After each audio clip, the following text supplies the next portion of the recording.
So recently I did a quote-unquote debate with an atheist called King Xerxes on YouTube. He has about 1,500 subscribers, and the video we did together gained 1,800 views in 4 days.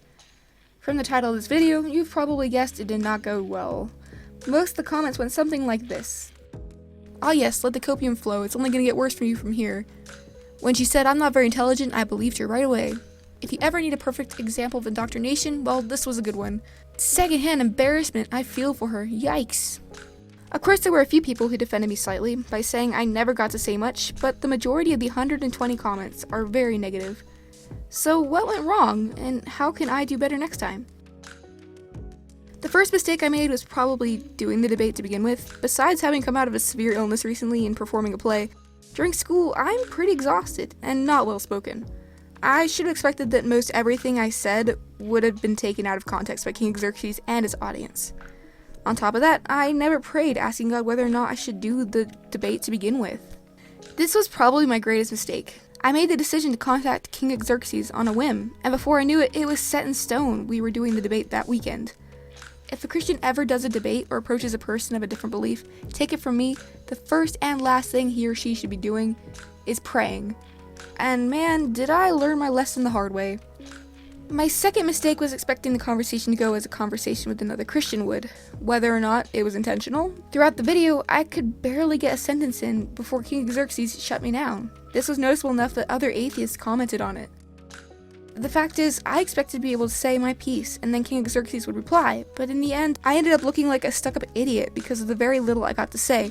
And I'm not saying I'm incredibly smart and I could have mic dropped if given the chance. My point is that my lack of experience was magnified by what I did say. This leads to my third mistake, what I chose to talk about. Now, if it was a more cordial conversation where I was able to say all I wanted, maybe it would have been a good idea to have a conversation on the things we did. But talking about slavery and entropy when I have about 5 seconds to explain what I believe was not a good move, especially for a Christian as unexperienced in apologetics as me. So what could I have talked about? Honestly, I don't know. I would have loved to share the gospel, and maybe that would have been the best game plan. I could have asked him questions, so that I would have some control over where the conversation went. This is probably what would have been best for the nature of the conversation. But to be completely honest, it's impossible to say the right thing to an atheist set on proving you wrong.